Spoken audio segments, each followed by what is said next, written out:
Hello what's up students.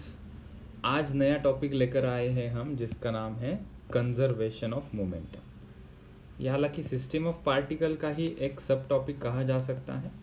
इसके पहले हमने जो टॉपिक देखा था उसका नाम था सेंटर ऑफ मास, वो भी सिस्टम ऑफ पार्टिकल का ही एक पार्ट था।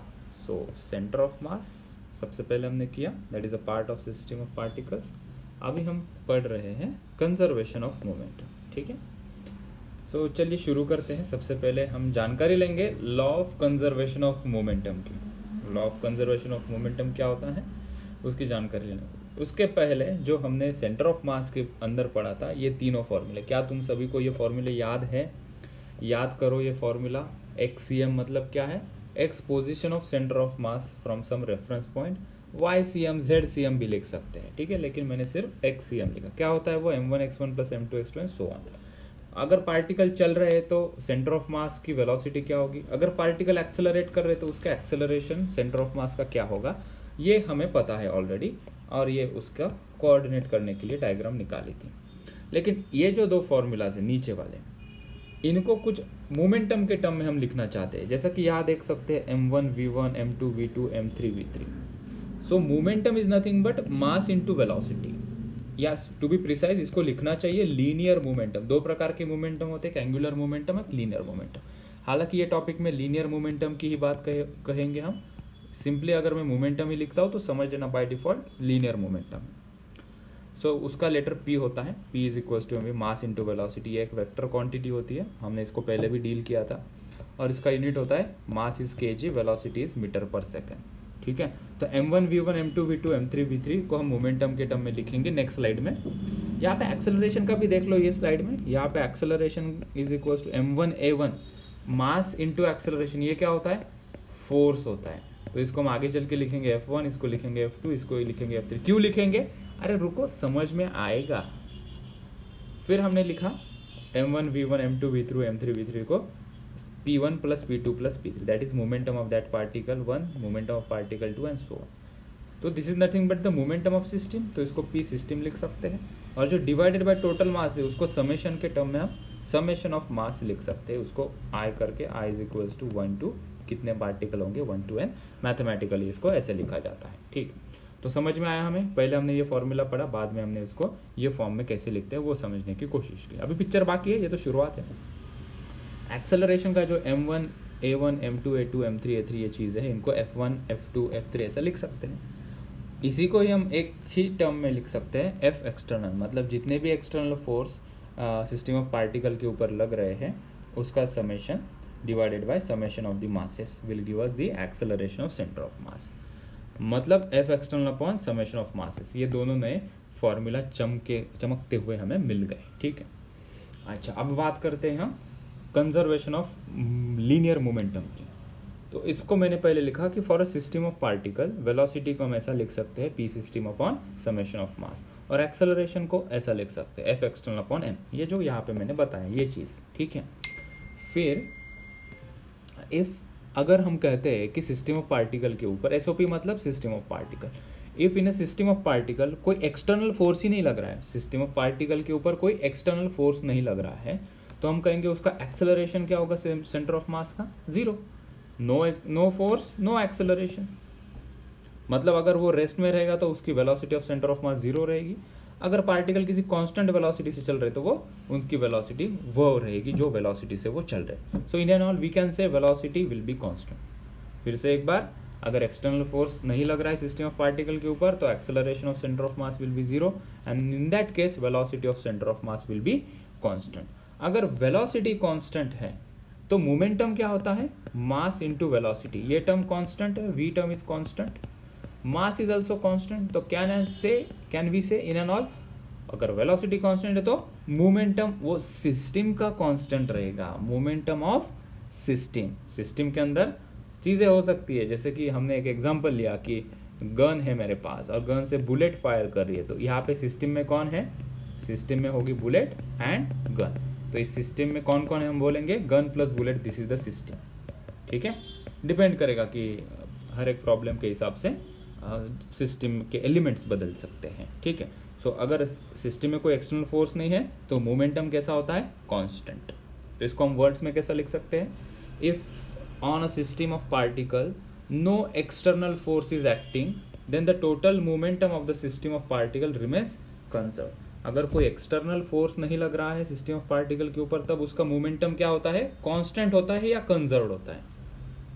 100 बात की एक बात समझ लो, ये पूरे डिस्कशन का शॉर्ट में conclusion.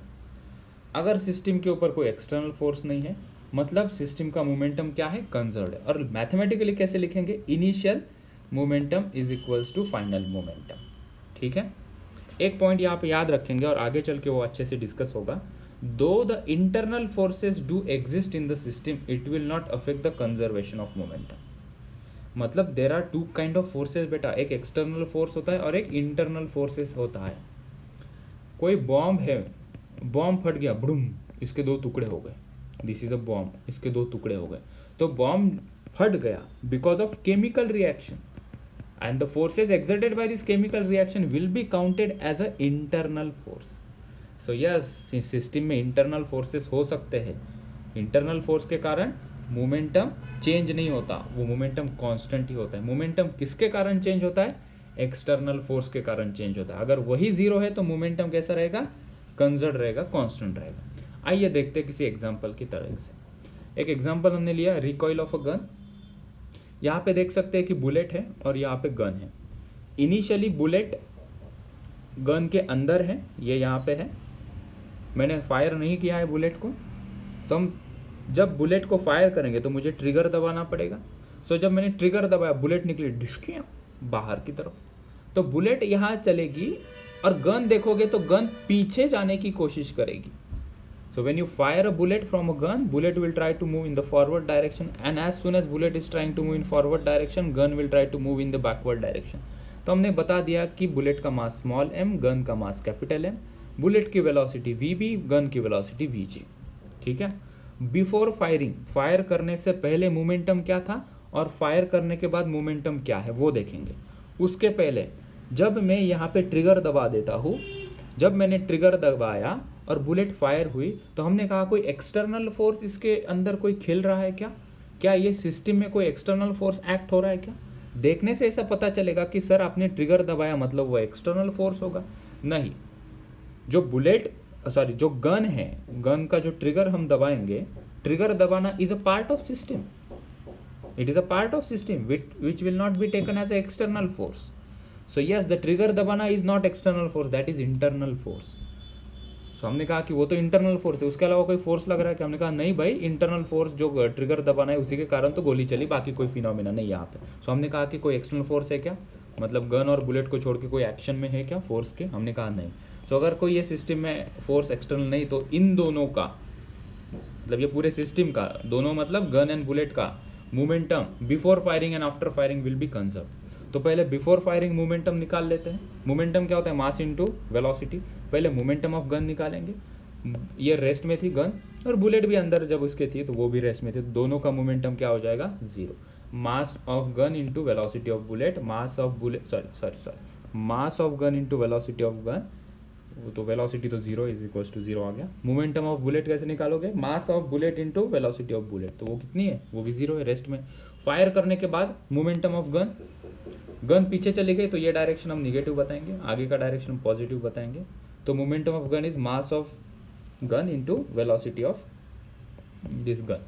Momentum of bullet, bullet आगे जाएगी तो m into v b is the momentum of this bullet which is moving forward. Law कहता है, लॉ ऑफ कंजर्वेशन क्या कहता है, by law of conservation of momentum, momentum before firing is equal to momentum after fire. Before firing momentum gun का और bullet का दोनों का 0 है तो लेफ्ट हैंड साइड 0 होगी। आफ्टर फायरिंग इसका मोमेंटम ये है तो हमने लिख दिया यहाँ पे ये, और बुलेट का मोमेंटम ये है वो यहाँ पे हमने लिख दिया। ठीक है, तो हमें एक फॉर्मूला मिल गया, m into v g is equals to small m into v p. तो ये फॉर्मूला याद नहीं रखना है, हमें कॉन्सेप्ट याद रखना है कि अगर एक्सटर्नल फोर्स 0 है तो momentum before is equals to momentum after करना है। उसके बाद जो कुछ क्वांटिटीज यहाँ पे आएंगी, जिसकी वेलोसिटी 0 होगी, जिसकी पॉजिटिव होगी, जिसकी नेगेटिव होगी, वो यहाँ पे सब्स्टिट्यूट करके पर्टिकुलर सिचुएशन को हम सॉल्व करेंगे। आइए और एक एग्जाम्पल देखते हैं। इस एग्जाम्पल में मैंने बताया है कि अ bullet of mass 5 kg, this is a bullet of mass 5 kg, काफ़ी हेवी मास है बुलेट का, it's okay, no problem, is fired towards a 20 kg block, इसको फायर्ड किया है हमने 20 kg ब्लॉक जो कि फिलहाल रेस्ट में है, और जो बुलेट चल रही है उसकी वेलोसिटी दी है यहाँ पे 30 metre per second at a speed of 30 metre per second placed on a smooth ground, so ये स्मूथ ग्राउंड के ऊपर रखा हुआ है, so the surface on which it is kept it is a smooth, ठीक है। It is observe that the bullet penetrates the block and comes out at a speed of 10 metre per second, तो ये bullet initially 30 metre per second से चल रही थी, rest वाले block के अंदर घुसी और यहाँ से बाहर निकली तो उसकी स्पीड हो गई 10 मीटर पर सेकेंड, तो जाहिर सी बात है कि 20 kg मास भी थोड़ा सा आगे चलेगा, तो उसकी वेलोसिटी कितनी होगी वो हमें फाइंड आउट करना है। तो हम यहाँ पे देखेंगे कंजर्वेशन ऑफ मोमेंटम से इसको कैसे आसानी से सॉल्व किया जा सकता है। हमने देखा कि बुलेट ने 20 kg ब्लॉक को पेनिट्रेट किया, मतलब बुलेट ने ब्लॉक को फोर्स लगाया, तो वो इंटरनल फोर्स होगा बेटा, क्योंकि बुलेट इज अ सिस्टम, ये सिस्टम का ही पार्ट है, और block is also system, system के ऊपर फोर्स लगाए कोई दिक्कत नहीं, सिस्टम के अंदर के कोई भी एलिमेंट के ऊपर फोर्स लगाए कोई दिक्कत नहीं, that will be count as a internal force. हमें देखना है कोई एक्सटर्नल फोर्स एक्ट हो रहा है क्या, हमने कहा नहीं, मतलब कंजर्वेशन ऑफ मोमेंटम यहाँ पे लागू पड़ेगा। तो हमने कहा कि conservation of momentum, initial momentum before penetrating the block is equals to momentum of the system after penetrating the block.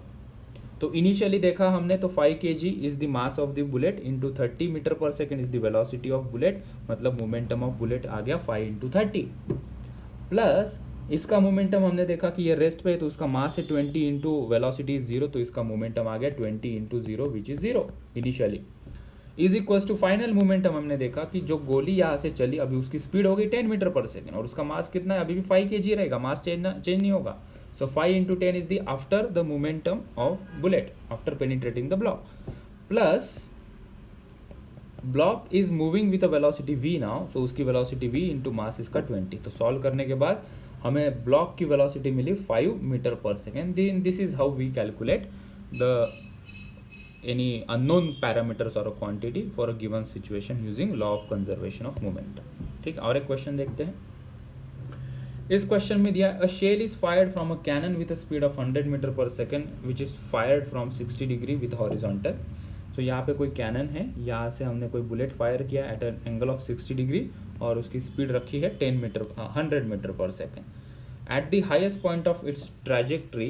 तो जब ये हाइएस्ट पॉइंट पे आएगा the shell explode into 2 equal fragments, ये जो शेल या कोई बॉम्ब है जो कुछ है वो इक्वल फ्रैगमेंट्स में टूट रहा है, तो हमने माना इसका मास m है और इक्वल फ्रैगमेंट में टूटेगा तो उसका मास m/2 और m/2 हो जाएगा। One of these moves along the horizontally backward direction at a speed of 50 metre per second, तो उसमें से एक जो फ्रैगमेंट है वो पीछे की तरफ जा रहा है with 50 metre per second velocity.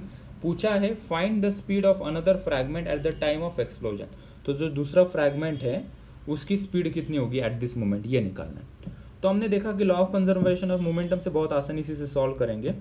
हम क्या करेंगे, यहाँ से ये यहाँ पे आ जाएगा मास m, जब उसको फायर किया उसकी वेलोसिटी थी 100 मीटर पर सेकेंड, और एक प्रोजेक्टाइल मोशन में हमने पढ़ा है हॉरिजॉन्टल डायरेक्शन की वेलोसिटी किसी भी पॉइंट के ऊपर चेंज नहीं होती। So as we know the point is coming at the highest point, it will have only horizontal velocity, vertical velocity highest point पे 0 हो जाती है, ये सबको पता है। यहाँ पे वर्टिकल वेलोसिटी धीरे धीरे कम होते होते होते हाईएस्ट पॉइंट पे 0 हो जाती है, लेकिन हॉरिजॉन्टल वेलोसिटी हर एक पॉइंट पे कांस्टेंट होती है, और वो कितनी रहेगी, हमने यहाँ पे उसके कंपोनेंट्स लिए 60 डिग्री हॉरिजॉन्टल के साथ, तो 100 cos 60 is the horizontal velocity, वो हमने यहाँ पे लिख दी। तो इसकी वेलोसिटी मिल गई हमें 100 cos 60 degree before the explosion. उसका मास कितना था, जब एक्सप्लोड होता है हमने अभी देखा कि एक्सप्लोड होता है केमिकल रिएक्शन के कारण, that is internal force, so there is no external force acting apart from there is a internal force present over here. So external force in the horizontal direction is 0. So by conservation of momentum we can say before explosion and after explosion is shell का momentum conserve रहेगा। So momentum before explosion is equals to momentum after explosion. So m into v before explosion, इसका mass is m into velocity इसकी कितनी है 100 cos 60 degree is equals to momentum after explosion। अभी उसके दो fragment बन रहे हैं, तो इस फ्रैगमेंट का मास m/2 और उसकी वेलोसिटी 50, सो m/2 इंटू इसकी वेलोसिटी 50, माइनस साइन दिया है बिकॉज पीछे की तरफ वेक्टर क्वांटिटी है तो निगेटिव, आगे की तरफ साइन कन्वेंशन फॉलो कर रहे हैं positive. Another fragment is moving with a velocity v that is unknown, और उसका मास कितना है m/2, तो यहाँ से हमने m कट कर दिया and we solve it and we got the answer. Velocity of the remaining fragment is 150 metre per second. That is the answer to this question. ठीक है, चलो इस लेक्चर में इतना ही. आगे के लेक्चर में पढ़ाऊंगा effect of internal force. Okay. So